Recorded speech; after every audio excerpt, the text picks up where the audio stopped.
Hey, what's up guys? It's DaYDreaMz. Welcome back to the channel for another video here in Iron Throne. And today I'm going to talk about Iron Throne and why it is currently the best game in the genre. So before I get into that, I'm going to tell you a little bit about myself. I've been playing these games for about 5 years now. I started COK, I think it was about 3.5 years ago. And before that, I played GOW, which was like the original game in the genre. If you guys remember, there's commercials with the busty chick. What's her name? Kate Upton. There's Super Bowl commercials with Kate Upton. Yeah, those were great commercials. But it sucked a lot of people into the game. And basically, the reason I fell in love with it is because at the time that I started playing these games, guys, I was really down. I was down and out, man. I had some, you know, failed business ventures and things weren't going so well in my life. So all I had was, all I had was my phone. I had no computer or Xbox or anything at the time. So these are the games that I gravitated to because they were free to play. So this is why these games are great for so many people, is because in mobile gaming in general is great for so many people because you can play these games without any investment. Pretty much everybody has a phone. I mean, you can literally get phones for free in the United States from the government. I think they're called Obama phones, and they actually are flat screen smartphones now. So everybody can get a hold of a phone, and you can record videos if you want to, record things about the game. And that's how I got started and everything. And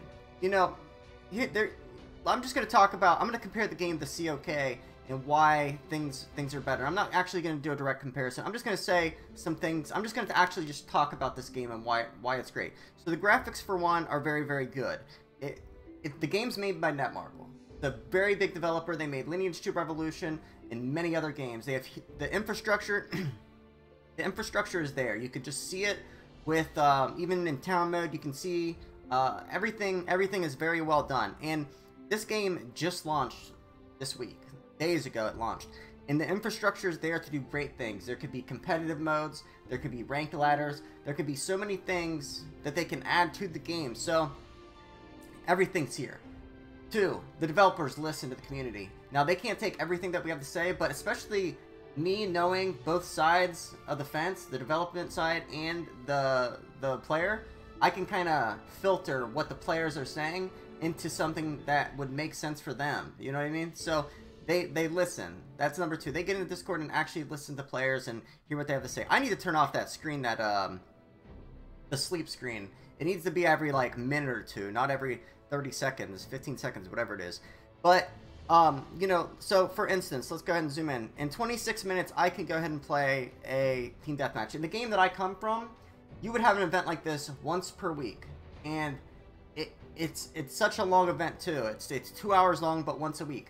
I would rather play 7 shorter events each week, and you could do, the countdown for this is 25 minutes. I've been waiting for a couple hours to start it. I'm gonna make a video on that as well, on team deathmatch and battle royale. I've got 6 more hours for battle royale. I've already done battle royale. So now I'm waiting on team deathmatch. So the fact that you can play these events for rewards, it's amazing, and it gives people something to do. And in team deathmatch, everybody has the same level, so it's a fair battle. Just the fact that they think about the free-to-play players, they actually care. It's very easy to upgrade your castles in this game, guys. I haven't spent $1. I've not spent $1 yet, because I want to see what it's like to play as a free-to-play player. I've not spent $1. I'm already castle level 16, on my way to castle level 17, without spending a single dollar. I have friends that are already playing, been playing a couple days. They're up to level 20, 21. So you could do this as free to play, or just spending casually. Now, obviously, super late game, guys. The castles that can get all the equipment and have the highest lord levels and have all the skills are obviously going to be stronger. And that's a price you pay to play a free to play game.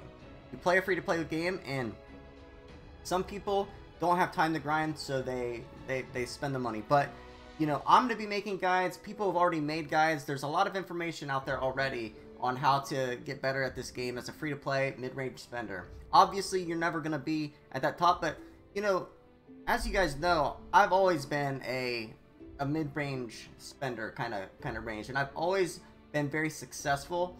I've always been at the top of my kingdoms, and, you might not be able to beat that one person one-on-one, but there are ways to defeat them by taking out their alliance and their infrastructure. So, you just have to be smart in these games, and you have to make strategic decisions and you just it's not that hard to win, even if you don't have the strongest players, basically what I'm saying. But there's so much more to this game besides being the strongest spender and strongest player.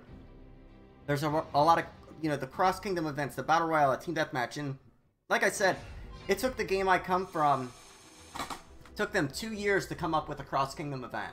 I believe Ancient Battlefield was the first cross-kingdom event, or it might have been Dragon Campaign, but it took multiple years, at least like a year and a half to 2 years before they even came out with a single event. This game is launching with events, and better events. Events that you can play multiple times a day, events that you can gain rewards in that are going to help you. So basically what I'm saying is that this game, you will never get bored playing it. There's always something to do. Even if you're not farming monsters, even if you're not, you know, farming your events, even if you're not running alt accounts for resources, there's so many things that you can keep busy with. With other games, you hit a brick wall and there's really nothing more you can do. But in this game, you can play the events. You can do them every day. You can go to town mode. You can, you know, of course, farm strongholds, resource tiles, everything.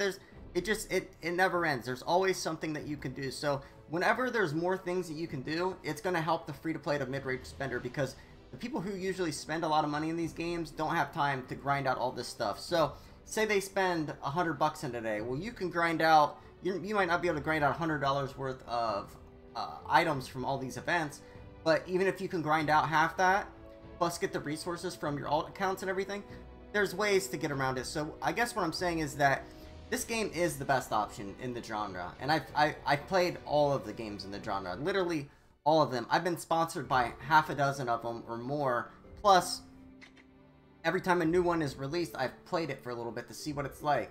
And this is the first one to do things majorly different, I think. So that's why I'm so high on this game.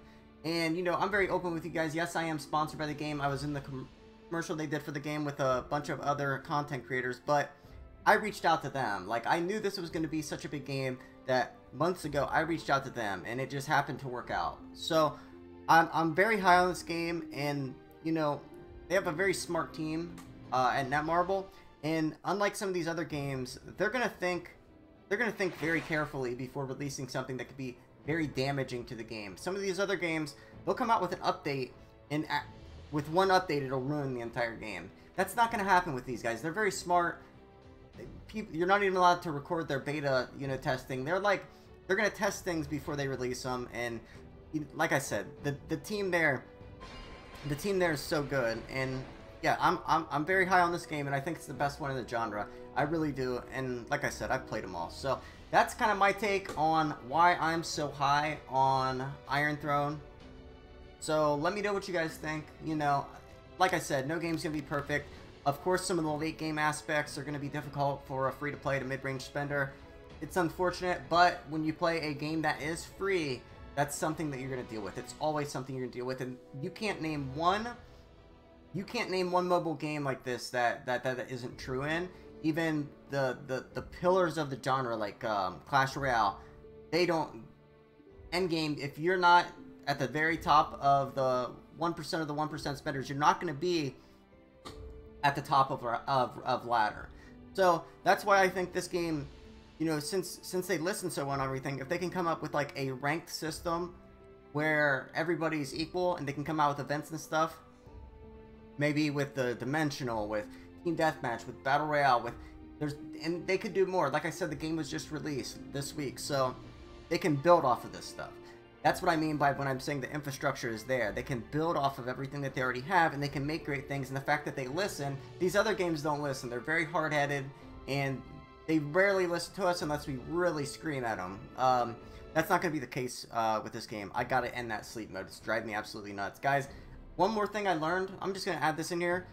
I like to play this on a phone now. I got the iPad Mini. I think it's that iPad Mini 4. And it's just too big. You can't even type in chat. It's too big for this game. The phone fits perfectly. For landscape mode games, I'd say go with a phone over an iPad. If it's, you know, vertical, then you can pull it off. But yeah, horizontal landscape mode, it's just way too big to hold like this. You can still do it and pull it off, but you can't use your thumbs. You gotta use like your index finger and kind of like that. But yeah, guys, I'm high on the game. I love it. All my alliance members, all my subscribers are loving it. So many people are coming. 7 Extreme, the biggest Brazilian YouTuber in the genre, he's playing it. He's got hundreds of people playing it. Like, this game is going to spread like wildfire, guys. And like I said, it is our best option. It's never going to be perfect. It will never be perfect. If you want like a perfect game, you're gonna have to go get like a AAA game that you have to pay $60 for, and not everybody can do that. So it's great. These games are great because anybody can play them.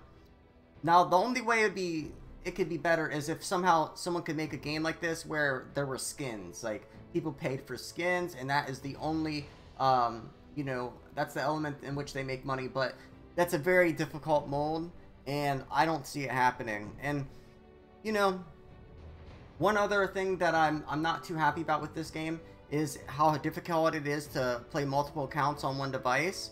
You know, it's very hard, but I think they're doing that to combat bot farming, which is very, very big deal in all of the other games that we play. If you play a game in this genre, you know all about the bot farms. Literally any game that is in this genre, the minute it's released, people are developing bot farming, and it just makes things difficult, and that's why they have to implement all these rules and restrictions and safe resources and all these problems.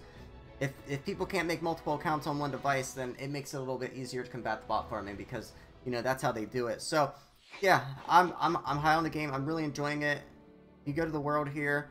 We have multiple alliances full of people here in our kingdom, and yeah, and this is like only a portion of those of you that are playing the game and sending me screenshots and enjoying the game. Most people went off into their own kingdoms with their own alliances and everything. And I understand if you got an alliance of 50 people, you can't come play with me when there's already hundreds of people here. It's very difficult to do that. So yeah, guys, if you enjoy the game, get a hold of your alliance members and go start it. Like I said, just play it, because the great thing about this game is you're not going to hit a brick wall for a while. It's not going to be difficult for a while. So you can play it for a few days and see if you like it.